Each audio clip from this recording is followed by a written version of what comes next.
We are the Gujarat Technological University. Since its inception over a decade ago, GTU has been empowering young and curating minds to realize their true potential. Over 4 lakh inspired students are enrolled with one of the premier academic universities in India. With more than 450 affiliated colleges in its fold operating across 5 zones of the state, GTU, the International Innovative University, your place to move forward.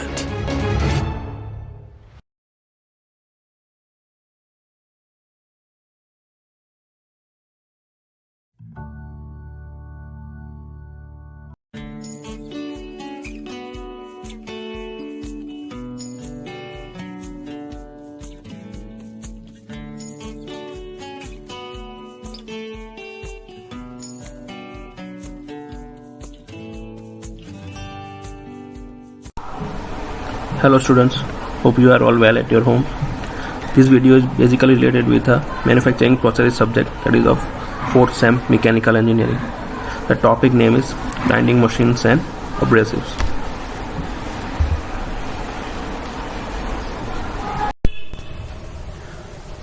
What is grinding? Now basically grinding is a secondary process, right? So basically if some primary process is done on a workpiece, then to remove the excess material or to improve the surface finish up to certain extent, then we can do this grinding process as secondary process, right? So here in grinding we will be using a grinding tool that is generally a grinding wheel, right? The tool is in form of a wheel, and on those wheels there will be abrasive particles. So basically those wheels are made from abrasive particles and some bonding material that holds the particles in one shape, desired shape, right? So that grinding wheel is used and it is rotated against the workpiece, and by that very small amount of material is removed from the surface of the workpiece, right? And by this we can improve the surface of the workpiece. That is a grinding process, right? Here we can use different types of abrasive materials that we'll be discussing in upcoming slides. And here the grinding wheel may be one solid, means that is made of one solid material, or it may be segmental type, means the abrasive particles that we can make in a segmental form also, right? That is about grinding. Now after going into detail, we can classify this grinding machine into 2 parts, that is rough or non-precision grinding, and second is precision grinding. Now this rough grinding is basically where we are removing the material in somewhat large amount. Then we can say that it is a rough grinding, that is to remove more amount of stock from the workpiece. And if we want to improve the quality of the workpiece, that is called as a precision grinding. Here the quality is important. Now if we talk about this rough grinding, then we can have floor stand or bench grinder, then portable flexible shaft grinder, swing frame grinder, and abrasive belt grinder. We'll be seeing each in detail, right? So first of all we will be understanding this portable and flexible shaft grinder. Here you can see in the figure that there will be one motor that will be driving the grinding wheel. This here, it is our grinding wheel, right? That is connected with this driving motor with the help of a flexible shaft. Now this shaft is flexible, means you can turn this shaft in whichever direction you want, right? And it is flexible in nature. So where you want to reach some complicated places on the workpiece, then you can reach by this flexible shaft, right? As you turn on the machine, the flexible shaft will be rotating, and the wheel that is connected with the shaft, that also will be rotating, and you can do the grinding on the different location of a workpiece, right? This is basically a portable grinder. So if a workpiece is very large, then you can take this grinder nearby the workpiece and carry out the small grinding operations. That is a portable or flexible shaft grinder, right? Then next is floor or floor stand and bench grinder. Now here in bench grinder there will be a small grinding wheel on that is fixed on the both side of a motor, and it can be fixed on the RCC structure, right? And in floor stand grinder, it is standalone machine that you can put on a shop floor at certain location, and it will be requiring very less amount of area. So this is basically largely used in shop floor or industry, where you need to perform small grinding operation frequently. Then you can use this floor stand and bench grinder, right?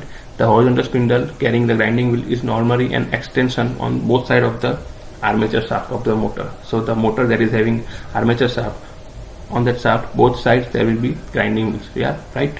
And these grinders are also used for polishing. If we replace the grinding wheel by polishing wheel, then you can use for polishing also, right? And basically these grinders are suitably bolted on a bench at convenient height. Let us see the figure here.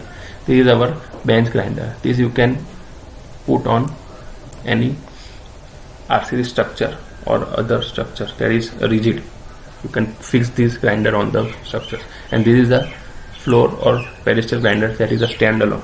You need to fix that on a floor at certain location, right? So these were the bench grinder and pedestal or floor grinder.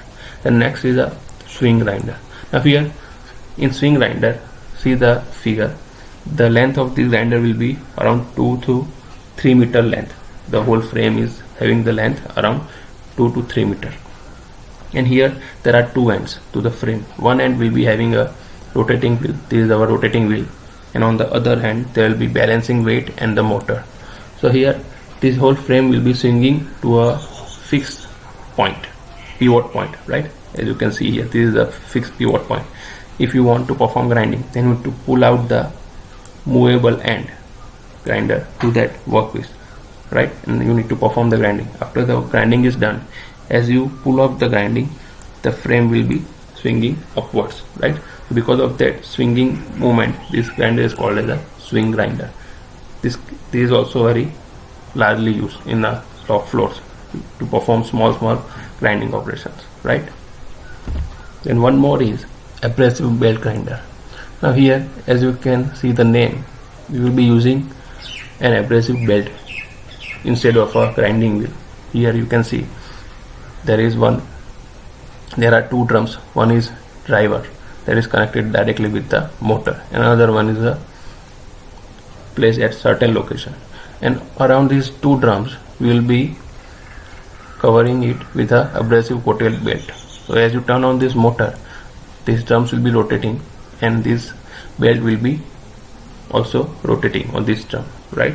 So it will having some motion. So if you want to do grinding, you need to fix this workpiece against this grinding belt. As you give the feed against this belt, on this surface the grinding will be taking place. After a certain amount of time interval, you need to replace this belt, right? So this is a abrasive belt grinder, right? If here basically it is used for light grinding and polishing work.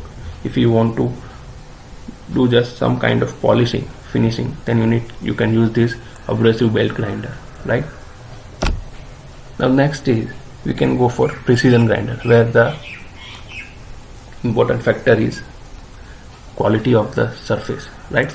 So here in precision grinder you can classify them as cylindrical grinding, surface grinding, internal grinding, and tool and cutter grinding machine.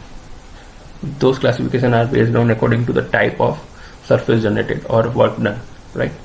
So in surface grinding machine you can further classify them into 4 parts, that is horizontal spindle and reciprocating table, horizontal spindle and rotary table, or vertical spindle and reciprocating table, vertical spindle and rotary table. Here you need to concentrate on the spindle and table. On those two things you need to concentrate. Based on the position of the spindle and table, those are 4 classifications. Let us understand it with a figure. Here first is horizontal spindle and reciprocating table. As you can see here, the spindle means the spindle on which the grinding wheel is placed, that is having a horizontal direction, right? So that's why it is a horizontal spindle. And the table on which the workpiece will be mounted, that is reciprocating. So after each surface is grinded, you need to give some reciprocating motion to the table also, right? So that is horizontal spindle and reciprocating table. Then another one is horizontal spindle, that is same as previous one. Here also the axis on which the grinding wheel is placed, that is horizontal, so the spindle will also be horizontal, and the table on which the workpiece is mounted, that is rotating, right? So that will be a rotary table. Here it was reciprocating, but here it is rotary. So in this direction, rotary direction, you can perform the grinding at different location on the workpiece, right? Then third one is vertical spindle and reciprocating table. So here, opposite to the previous two cases, the spindle of the grinding wheel is in vertical direction, as you can see here. This is in vertical direction, and the table is reciprocating, right? There is a third type, and fourth type is again the spindle is vertical, but the table is in rotary direction. So that is rotating in. Grinding wheel is also rotating on vertical axis, and the table is also rotating on a vertical axis. So those are four types of this surface grinding machine, right? Then one more is cylindrical grinders. Now cylindrical grinders, you can see in the figure, it is used for cylindrical component, the component on which we can locate the center of the workpiece, right? For those kind of components we can use this cylindrical grinder. Here the workpiece is located between two centers. Here you can see on the figure that the workpiece is located between two centers, and we'll be using one grinding wheel that is fed against the workpiece, right? The grinding wheel will be rotating and it is fed against the workpiece, and after each part or segment you can give the traverse motion to the workpiece, so that different location can be grinded on the whole workpiece. That is called as center type grinding, basically used for the workpiece where you can locate the center easily, right? Traversing of wheel or work is done either by hydraulic or mechanical power or by hand, right? That is a cylindrical center type grinder. And one more is centerless grinding. This is very important. Why the name is given like centerless grinding? Because it is used for workpiece. For example, workpiece is like hollow cylindrical workpiece or tapered workpiece, like bushes, pistons, wire tubes or balls, where you cannot easily locate the center and you cannot fix the workpiece in between the geometric center of the workpiece, right? Then you can use this centerless type of grinding, where the outer diameter of the workpiece will be grinded. Here you can see in the figure there are two wheels. One is a main grinding wheel and another one is a regulating wheel, right? So the main grinding will be carried out with this grinding wheel only, and the workpiece will be placed between this grinding wheel and regulating wheel. Here this is our workpiece, right? And that is supported from the bottom with the help of a blade that is just for supporting. So as the grinding wheel will be rotating, the wheel will be coming into contact with the workpiece, and at this surface the grinding will be taking place. Here you need to see that this grinding wheel and regulating wheel both will be rotating in same direction, right? But the workpiece will be rotating in a opposite direction. There is a centerless time. It is used for external as well as internal grinding also. Here the workpiece rests on the blade between the two wheels. Tightening operation is performed by grinding wheel. The regulating wheel essentially carries the rubber bond and helps in rotation of workpiece due to friction. Small, fragile or slender workpiece can be grinded here, right? There is a centerless grinding. The next is internal grinding, that is classified as chucking internal grinding, planetary and centerless internal grinding, right? It is basically used for different holes, cylindrical, tapered, etc. For those kind of holes we can use this internal grinding. So first of all, let us go for centerless internal grinding. Here you can see there are three rolls. There is a pressure roll, supporting roll and a regulating roll. Here this is our pressure roll and this is supporting roll from the bottom, and this is our regulating roll, right? Now all the rolls rotating in same direction. These all three rolls will be rotating in same direction, but the grinding wheel, this is our grinding wheel, and it will be remaining in contact with the internal surface of the workpiece. This is our workpiece, and it will be coming in, internal surface will be in contact with the grinding wheel, right? So these two will be rotating in same direction, but this pressure roll, supporting roll and this regulating wheel will be rotating in the opposite direction. The pressure roll is so mounted that it can be swung to a slide to allow loading and unloading of the workpiece. When you need to load and unload the workpiece, you can remove this pressure roll and attach the workpiece in between, right? So here the internal surface can be grinded very easily with the help of this small grinding wheel, that is internal central edge grinder. Then one more is planetary internal grinder. In planetary internal grinder, the axis of rotating wheel travels along the circular path around the axis of holes in the workpiece. Let us understand with the figure here. This is our hollow workpiece, right? If you want to grind this inner surface of this workpiece, then you can use one small grinding wheel, right?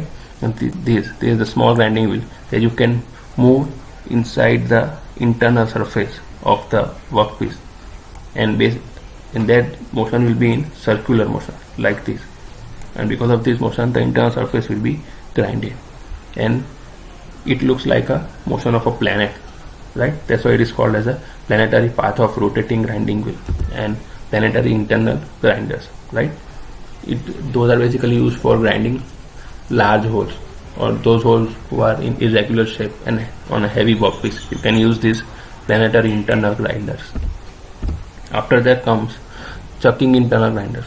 Here basically, as the name suggests, we are using one chuck that is on lathe machine. So on the lathe machine we are fixing our hollow workpiece like this, and if you want to grind the internal surface, then you need to use the tail strokes. On the tail strokes you will be fixing your grinder, small grinding wheel, and as you give the motion inside the workpiece, after you give the feed, the internal surface will be grinded like this. This internal surface will be grinded with the help of this transverse motion of the grinding wheel, right?